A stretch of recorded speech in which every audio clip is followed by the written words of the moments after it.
வணக்கம் மக்களே, எல்லாரும் எப்படி இருக்கீங்க? நல்லா இருப்பீங்கன்னு நம்புகிறேன். வீடியோ பார்க்குற நீங்கள் மறக்காம சேனலுக்கு சப்ஸ்கிரைப் பண்ணுங்கள்.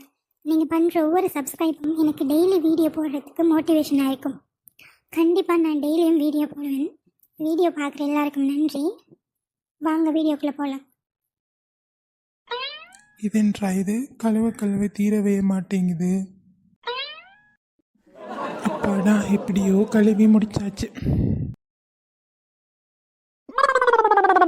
பாத்தியா இந்த அத்துக்கழுவிய என்ன பாத்திரம் கழுவு பண்டம் கழுவுன்னு அனுப்பி விட்டுட்டு ஒய்யாரமாக உட்காந்து சீரியலாக பார்க்குறீங்க. சீரியல் இதுதான் சரியான சந்தர்ப்பம். நம்ம நைஸ் எஸ்கேப் ஆயிடுவோம். உயிரே உயிரே தப்பிச்சு எப்படியாவது ஓடிவிடு. காலையில் மீனாட்சி வீட்டுக்கு முன்னுக்கு ஆரோ குப்பையை கொட்டிட்டு போயிட்டாங்களா. கத்துன்னு கத்திக்கிட்டு இருந்தா. ஆமாம் கீதா, நான் காலையில் சமைச்சிட்டு இருக்கும் போது எனக்கு சத்தம் கேட்டுச்சு. நான் என்னமோன்னு யோசித்தேன். இதான் விஷயமா? ஆமாக்கா, அவதான். அவளுக்கு எப்பவும் ஏதாவது ஒரு பிரச்சனை வந்துட்டே இருக்கும். எப்பவும் கையாமையான்னு கத்திக்கிட்டே இருப்பாள். யார் பெத்த பிள்ளையோ பாவம். வேற யாரு? அவங்க அம்மா தான் பெற்றிருப்பாங்க.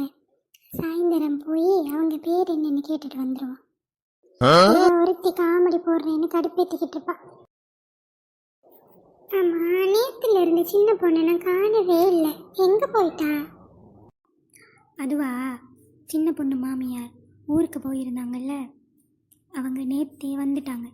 அதான் சின்ன பொண்ணை வெளியில விட்டுருக்க மாட்டாங்க.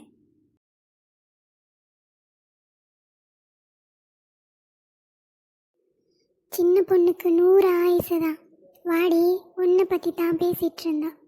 நீயே வந்துட்ட, வா வந்து உட்காரு. என்ன லட்சுமி அக்கா, ரொம்ப நேரமாவா பேசிக்கிட்டு இருந்தீங்க? இல்லை சின்ன பொண்ணு, இப்போ தான் ஒரு 5 நிமிஷத்துக்கு முன்னாடி வீட்டில் வேலையெல்லாம் முடிச்சுட்டு உள்ளுக்கு இருக்கவே முடியலை, புழுக்கமாக இருக்கு. அப்போ இந்த மரத்தடியில் காற்று வாங்குவோமேன்னு வந்து உட்காந்தேன். கீதாவும் வசந்தியும் அப்படியே வந்து உட்காந்துட்டாளுங்க. அப்படியே பேசிகிட்டு இருக்கோம். அது சரி, உங்களுக்கெல்லாம் என்ன? நீங்கள் ஒய்யாரமாக உட்காந்துட்ருக்கீங்க. எனக்கு தான் மாமியார் கொடுமைன்னு வீட்டில் ஒன்று இருக்கேன். அடியே சின்ன பொண்ணு, ஏ மாமியாரை பற்றி தெரிஞ்சுமா இப்படி பேசுகிற? ஓ மாமியாராவது கொஞ்சம் பரவாயில்ல.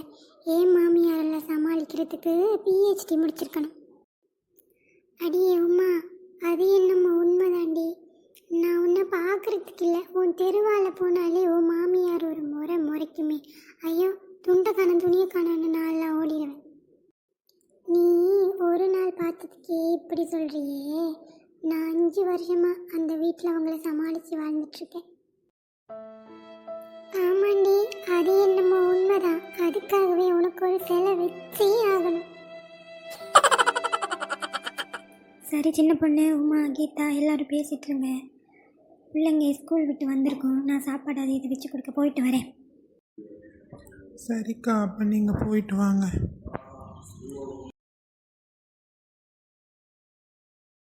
ஏ கீதா, ஒன்று சொல்லணும்னு நினச்சேன். ஆனால் லட்சுமி அக்காவும் கூட இருந்தாங்கல்ல, அவங்க ஏதாவது நினச்சிக்குவாங்களோன்னு தான் சொல்லலைண்ணா. அப்படி என்ன விஷயம் சின்ன பொண்ணு? அவங்க இருக்கும்போது சொல்லக்கூடாத விஷயம்? ஆமா, இந்த கிரிக்கு பாத்திரம் கழுவுறேன்னு சொல்லி ரொம்ப நேரமா போனாலே, இன்னமும் ஆளை காணோம். அங்கேயே பாய் விரிச்சு படுத்துட்டாலோ? ஏண்டி சின்ன பொண்ணு, சின்ன பொண்ணு, அடி செவிட்டு நாயே, இவ காதுல ஒரு லோடு மண்ணை வச்சு அடிச்சிருக்கலான்னு தெரியலையே. இவ்வளவு கத்துறேன், எங்க போய் தொலைஞ்சா? அதானே பார்த்தேன், இவ சத்தத்தை காணுமேன்னு. இந்த கிரிக்கு திருந்தவே மாட்டான், இந்த கிரிக்கு திருந்தவே மாட்டான்.